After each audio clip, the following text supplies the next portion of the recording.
First, I want to tell my brother, Senator Kajwang, that when you have an important function like a wedding, make sure you get your own coat, because you don't go to a wedding with somebody else's coat. You can be told to remove it at any point.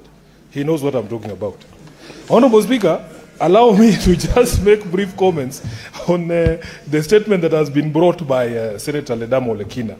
Indeed, Honorable Speaker, we have all to be gravely concerned about the specter of Elnino, and we have to be a country that listens to experts.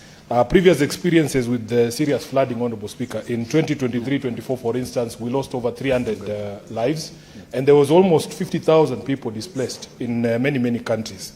Of course, we in Nairobi here bore the brunt. I remember in 2023, Senator Ledama, we were in this house with you when we were discussing whether, in fact, there was any level of preparedness in Nairobi.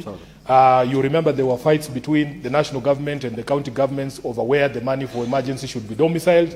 We saw national government come to the residents of Madare, for instance, make certain promises, and then they were never fulfilled. So I think now that we have a proper time lead on this one, the warnings are there, the science is in, there will be no excuse for the national government and the county governments if they don't get their act together. In fact, we want to be told the national government must now tell us or publish a comprehensive El Nino preparedness response plan. We want to know what to do in the event of certain happenings.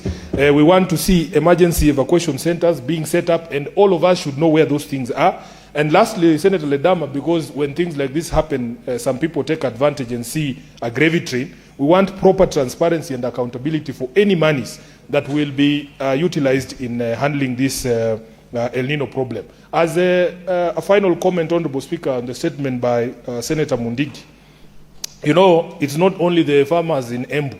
The other week, I think we were here when the senator from Kirinyaga, the Honorable Murango, was talking about the rice farmers in Mwea and in Ahero, because people have been allowed to import, rice without a care to the farmers in Mwea and these other places. We were in Bungoma last week with the Honorable Halwale and the Honorable Koni Wakabubi.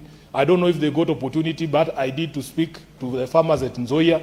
Honorable Speaker, even now as we speak, Nzoia Sugar Company is not producing sugar. They have imported sugar, and it is full in their godowns. And that now, Honorable Speaker, we were sugarcane farmers. We are being told that you need a permit for your sugarcane to be cut, and to get that or to be harvested. And when you go looking for that permit, Honorable Speaker, you know what it means. You have to grease palms.